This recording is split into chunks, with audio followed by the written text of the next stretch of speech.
Islam se originó en la península arábica, concretamente en la ciudad de Meca, pero ¿sabríais decir por qué precisamente allí y no en cualquier otro lugar del mundo? Vamos a ver algunas de las principales características por las que la península arábica fue el lugar escogido para la revelación del Islam.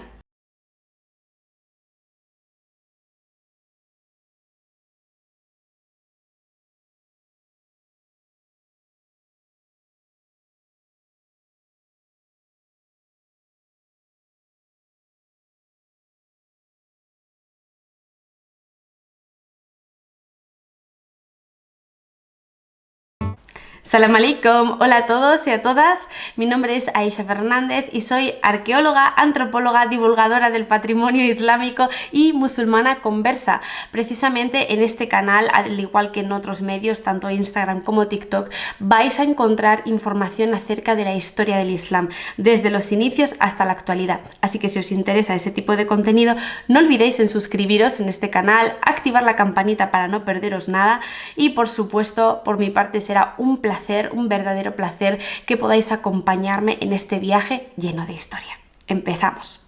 Doy por hecho que la mayor parte de las personas saben cuál es el origen del Islam. Precisamente esta revelación empezó en la ciudad de Meca, en la península arábica. Y aunque esta información es comúnmente conocida, sí que es verdad que pocas personas se paran a pensar en el por qué. ¿Cuáles son los motivos? ¿Qué propició o qué causó que el mensaje empezase justo en esa región y no en cualquier otra parte del mundo? Para entender todo esto un poquito mejor y al mismo tiempo no extenderme demasiado en el vídeo, diré que en el momento en el que llegó el Islam a la península arábica, existían dos grandes potencias en el mundo. Por un lado el Imperio Bizantino y por otro lado Persia. Aparte, por supuesto, de estar también pues los hinduistas, estaban también los griegos, ¿no? Pero desde el punto de vista geográfico, cuando miramos el mapa y vemos todos los territorios conquistados por un imperio o por otro y cuál era la situación, digamos, estratégica de cada uno, nos damos cuenta que la península arábica estaba hasta cierto punto aislada. Y digo hasta cierto punto porque obviamente existía el comercio. De hecho, en la ciudad de Meca, esas tribus de los Quraysh, que serán pues, las primeras en ser testigos de esta revelación del Islam, estamos hablando de tribus que eran nómadas y que estaban muy habituadas a el comercio. Aparte, el propio lugar de Meca era un punto de peregrinación, ¿no? Donde sí que había ese flujo de personas y por tanto intercambio de ideas. Esto es importante, pero también hay que decir que dentro de esa dinámica social podríamos estar hablando de un territorio que estaba bastante aislado en relación a todo lo que estaba ocurriendo en otras partes del mundo. Es decir, la gente que vivía en Meca, la gente que vivía en esta región de la península arábica, era gente que tenía un tipo de vida nómada y sencillo. Eran personas analfabetas, personas cuya máxima preocupación pues era poder vender a buen precio pues sus alfombras o básicamente pues tratar de salir adelante en su día a día, ¿no? Vemos que hay un contraste en este sentido a nivel intelectual, por ejemplo, con los griegos, que estaban ampliamente enfrascados y metidos en numerosos debates filosóficos, ¿no? Muy trascendentales, de temas realmente complejos, ¿no?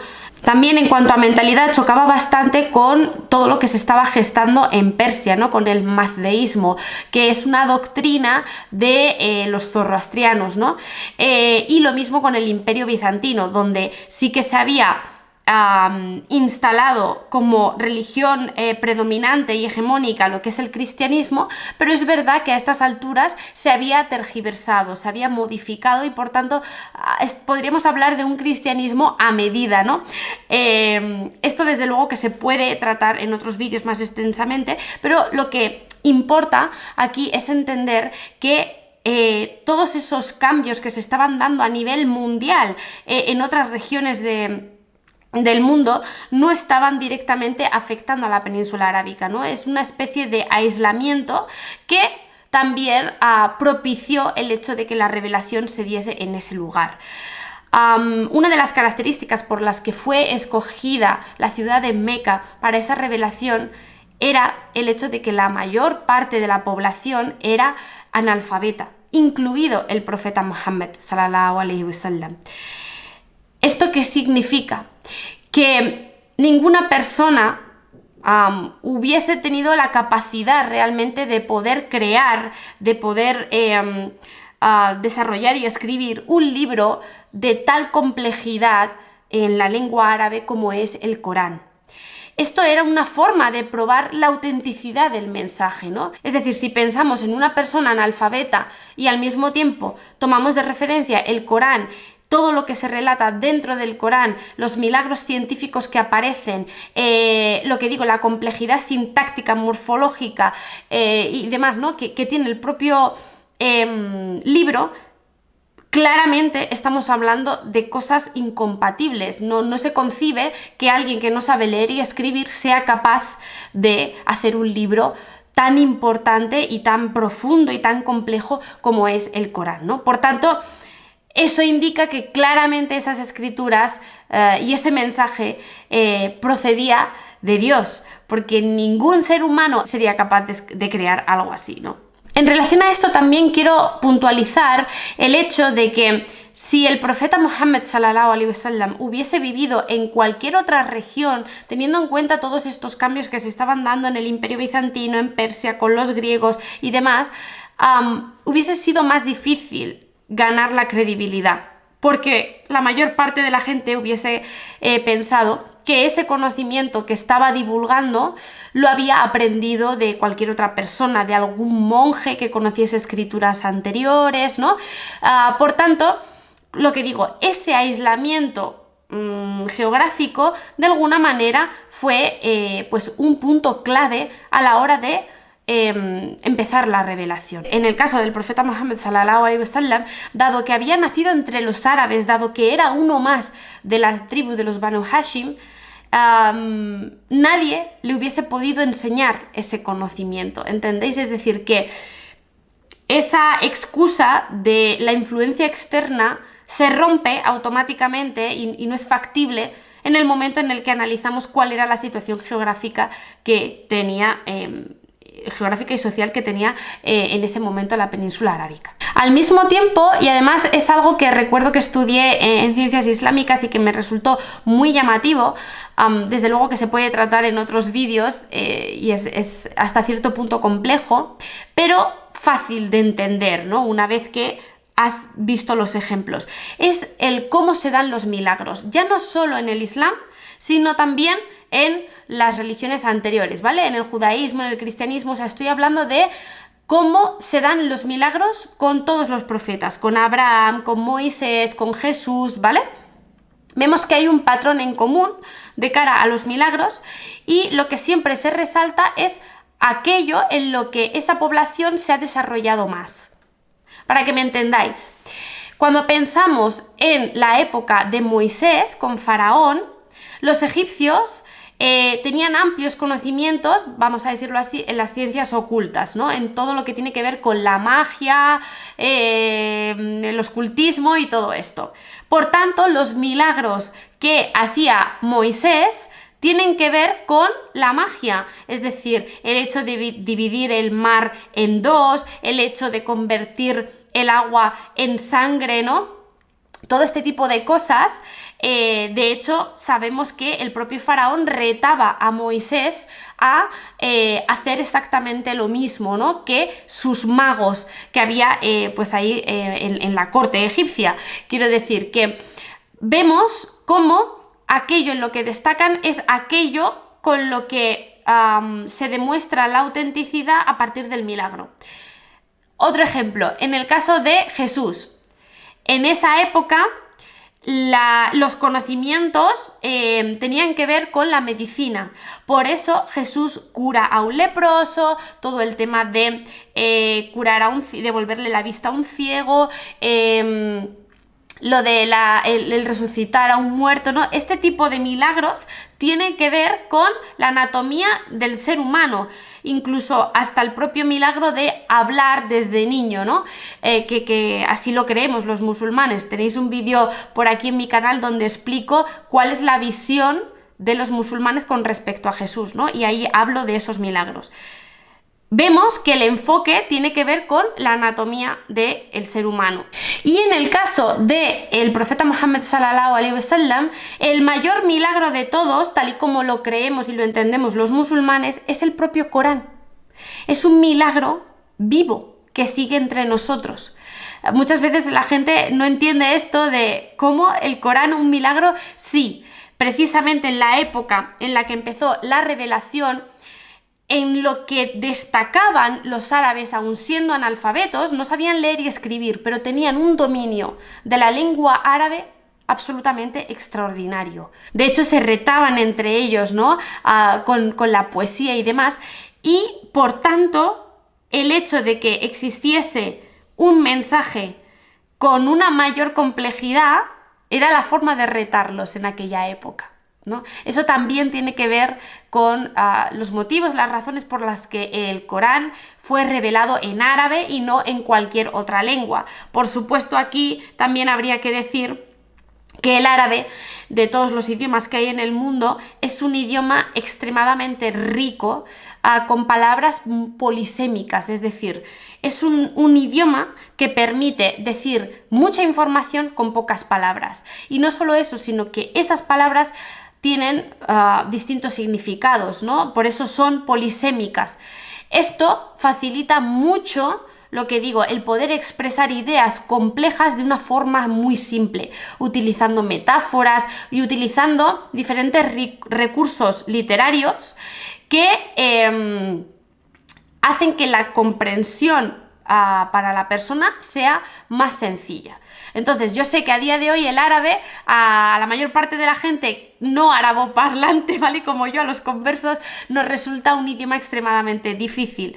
Pero cuando empezamos a indagar un poquito más y a adentrarnos en los significados que tienen las palabras, realmente es increíble, es sorprendente y hermoso, ¿no? Es preciosísimo el ver todo lo que se puede decir con una sola frase, ¿no? Y además los parentescos que hay entre una palabra y otra, ¿no? Por ejemplo, en árabe, la similitud en la raíz de la palabra entre el útero y la misericordia, ¿no? Esa conexión en la raíz de la palabra no es casual, para nada, sino que tiene ese punto en común.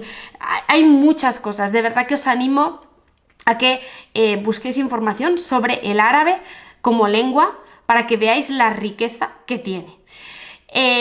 Esto también tiene su trampa, porque a día de hoy hay muchos musulmanes que creen entender el árabe, que leen el Corán y piensan que ellos están capacitados para entender el mensaje de Allah subhanahu wa ta'ala, pero no es así.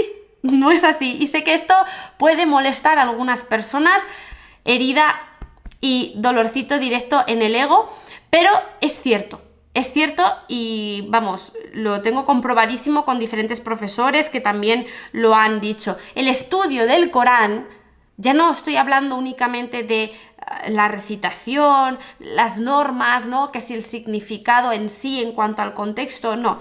Estoy hablando de adentrarse en el significado del Corán, de poder leer un capítulo y extraer de ese capítulo no una enseñanza, sino 2, 3, 4, 5, 6 distintas, ¿vale?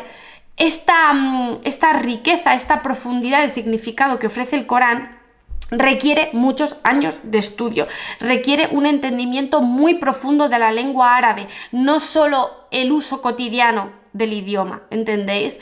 Que es lo que la mayor parte de la gente conoce. Y de verdad que cuando entiendes esto un poquito más, te das cuenta cuál es la complejidad que tiene el Islam, lo poco que se entiende el verdadero mensaje, que con esto no estoy diciendo que yo lo sepa todo, en absoluto, solo sé que no sé nada, ¿no? Pero precisamente ahí está la clave. en actuar siempre desde esa humildad, desde ese reconocimiento, desde esa ignorancia y tratar de buscar más información, de entender aquello que a priori pues no es tan sencillo, ¿no? En cualquier caso, que me desvío de tema, lo que quiero decir con esto es que los milagros siempre tienen que ver con eso, y en la vida del profeta Muhammad sallallahu alaihi wasallam hubo muchos milagros distintos, pero el mayor de todos ellos es precisamente el Corán. Otro punto importante en relación a esto era su situación estratégica en el mapa, ¿no? Tal y como hemos dicho, el resto de territorios estaba ampliamente poblados y extendidos y había mucho movimiento y mucho intercambio de todo, ¿no? Sin embargo, la tierra de la península arábica era hasta cierto punto virgen. El hecho de empezar la revelación en ese lugar no solo ofrecía la posibilidad de posicionarse en un lugar estratégico y central en el mapa, sino también luego permitir la expansión del Islam hacia otros territorios. Así que ese también es otro de los motivos por los que el Islam empezó ahí y no en cualquier otro lugar. Y unido a esto, algo además que ya he adelantado, es el hecho de que la población era nómada, por tanto no tenía ese vínculo, ese apego a la tierra, no estaban aferrados a un único lugar, sino que con esa mentalidad nómada era mucho más fácil poder hacer emigraciones en el futuro, tal y como pasó de Meca a Medina y luego pues toda la expansión a otros lugares, ¿no? Si no hubiesen tenido esa mentalidad, desde luego que hubiese sido mucho más difícil plantearse el ir a otros lugares. Con esto no quiero decir que ellos no echasen de menos Meca cuando estuvieron en Medina, pero sí que tenían, digamos, esa capacidad de adaptarse mejor al medio y de crear pues un nuevo modus operandi y vivendi en base pues a las circunstancias que tenían, ¿no? Esa flexibilidad, esa resiliencia, esa adaptabilidad se lo daba el modo de vida que ellos llevaban desarrollando durante mucho tiempo precisamente allí en Meca. Y luego, por último, también están las cualidades que tenían los propios árabes, ¿no? Creo que es importante porque también son cualidades que defiende el Islam, ¿no? Dentro de esos valores que como seres humanos tenemos que desarrollar. Y aunque muchas veces hablamos de las tribus de los Quraysh como los enemigos del Islam, ¿no? Sobre todo en esos inicios en los que pues hubo esa persecución hacia la comunidad musulmana cuando aún no estaba realmente consolidada y eran círculos íntimos y estrechos, es verdad que dentro de todas las cualidades que tenían las tribus de los Quraysh, que decimos de ser idólatras, de ser analfabetos, también tenían cualidades positivas que el Islam potenció y maximizó. Algunas de ellas era, por ejemplo, el ser generosos y ser hospitalarios con los demás, ¿no? Esto además es una cualidad que ha perdurado en el tiempo. O sea, cuando hoy en día viajas a la península arábica y vas, sobre todo, yo lo he escuchado mucho de la ciudad de Medina, también en Meca, pero más en Medina, ¿no? Muchas amigas que han ido allí me han dado feedback de que la gente es muy generosa y quiere compartir contigo el agua, los dátiles, la comida, todo lo que tengan.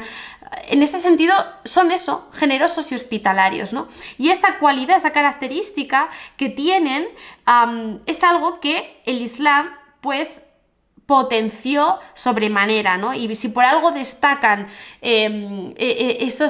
esas primeras generaciones de musulmanes es precisamente por eso, por el hecho de ser altruistas, de ser generosos, de ofrecer lo mejor de sí mismos de una forma desinteresada, ¿no?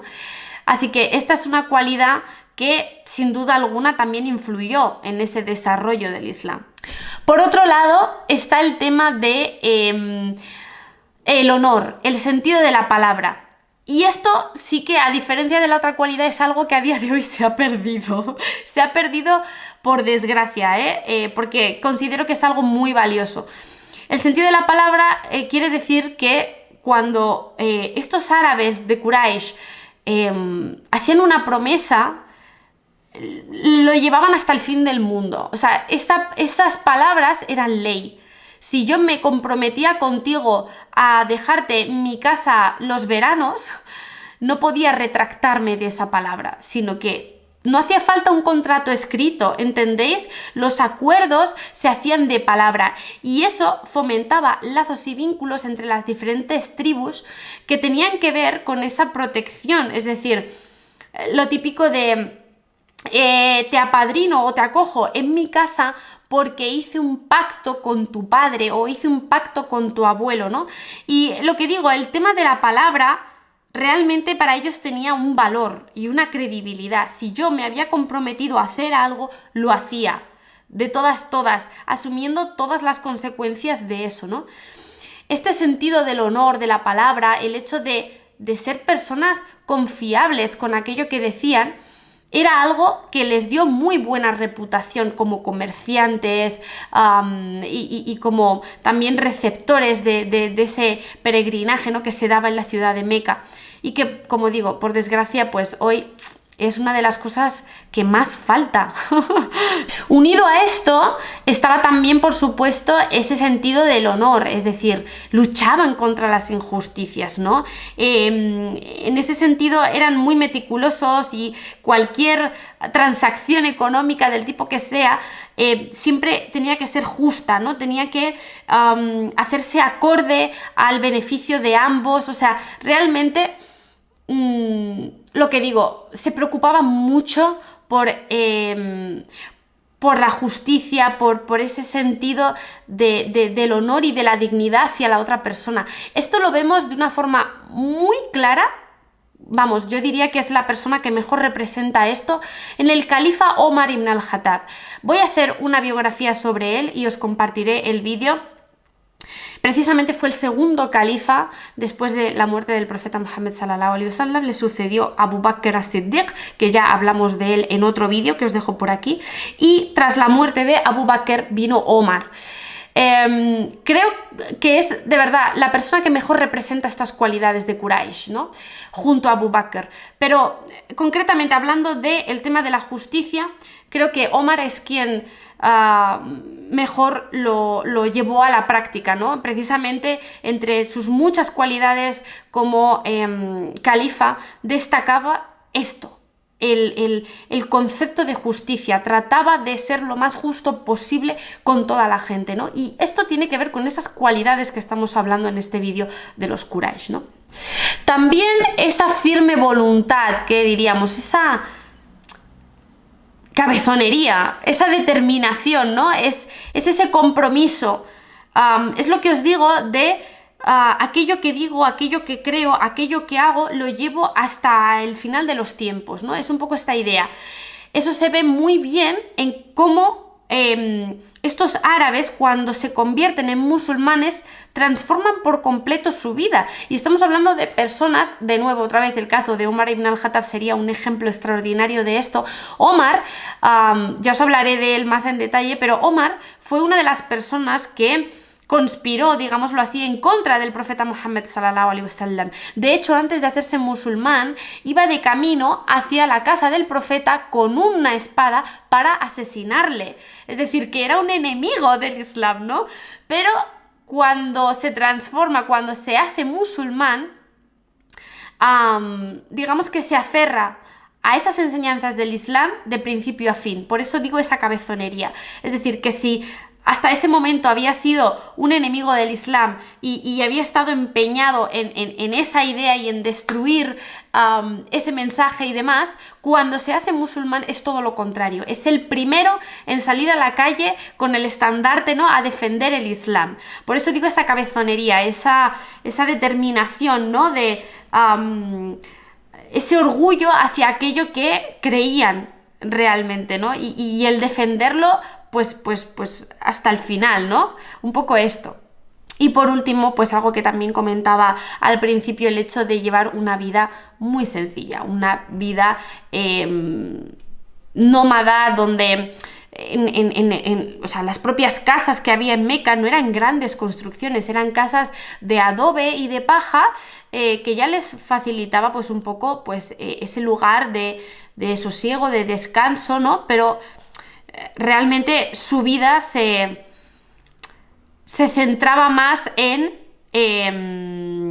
el aspecto comercial, en el aspecto migratorio, ¿no? Es decir, que al final estamos hablando de personas que, aunque por supuesto, como todo ser humano, tendrían sus inquietudes, ¿vale? Y en eso sí que lo vemos en figuras muy, muy destacables, que también hablaré de ellas, como Abu Jahl, ¿no? Uno de los tíos del profeta Muhammad sallallahu alaihi wasallam, que de hecho fue el mayor enemigo del Islam, aunque sí que tenían algunos de ellos pues esa inquietud, digamos, ese afán de poder y de riqueza y de ostentación, ¿no? Esa vanidad, ese egocentrismo, también, pues por lo general, lo que digo, eran personas que tenían una vida sencilla, establecida, y que pues se centraban al final en seguir esas tradiciones familiares que habían heredado. Por eso el Islam causa tanto revuelo, y sin cuestionarse nada más. Es decir, para los Quraysh todo el concepto de un juicio final, de una vida después de la muerte, todo esto era como un poco hablar en chino, ¿no? Por eso el Islam fue tan revolucionario en aquel entonces, ¿no? Y en aquella zona con ese tipo de gente, ¿no? Porque aunque sí que había personas con conocimientos de las religiones anteriores, tenemos el caso del primo de Khadija, radiyallahu anha, ¿no? De Waraqa, que él sí que era un monje ortodoxo, ¿no? Que conocía las escrituras judías y cristianas. Es lo que os decía, que esa influencia del cristianismo, del judaísmo, no estaba tan presente. O sea, realmente en Meca ellos vivían su vida tranquilamente, un poco como ajenos al mundo, con su propia creencia, sus estatuas, porque eran idólatras, eran politeístas, y ellos mismos tenían cada uno en su casita sus dioses, su altar, y no se cuestionaban en ningún momento que esa estatua a la que llamaban Dios era una estatua que ellos mismos habían creado, ¿no? Es un poco esto de cómo te va a ayudar una estatua que has creado tú mismo, ¿no? Es interesante de analizar desde el punto de vista social cómo era esa sociedad de Meca. Pero como digo, tenían grandes habilidades y grandes características que fueron, sin lugar a dudas, pues un punto a favor del Islam, ¿no? Estas que hemos dicho, lo que es el conocimiento del árabe, ¿no? Pensad que incluso con esto que os decía de los invitados, creaban poesía, hablando de cuál era la mejor manera de tratar a un huésped, o de cómo ser más hospitalarios, ¿no? Al final es ese don de la palabra, pero no deja de ser una población mayoritariamente, con sus excepciones, pero mayoritariamente analfabeta, inculta. Y este también era el caso del profeta Muhammad sallallahu alaihi wasallam, ¿no? Mucha gente cree que era alguien que sabía leer y escribir, y no. No, de ahí también esa autenticidad del mensaje del Islam, ¿no? El hecho de que el Corán tuviese credibilidad, aun cuando, por supuesto, pues una gran parte de las personas en un primer momento no quisieron creer ese mensaje. Pero bueno, las tornas cambiaron, la historia es otra, y ya os la iré contando en siguientes vídeos. Estas serían un poco las características, a grosso modo, tratando de explicarlo de una forma sencilla y que se pueda entender, pues como digo, el por qué el Islam empezó en la península arábica y no en cualquier otro lugar, y por qué el mensaje se reveló en árabe y no en otro idioma, y por qué, pues digamos que los primeros en recibir ese mensaje fueron los Quraysh, fueron estos árabes que estaban en la ciudad de Meca. Espero que os haya gustado este vídeo, que os haya resultado interesante, y nos seguimos viendo por aquí por el canal con más contenido sobre la historia del Islam. Gracias por todo.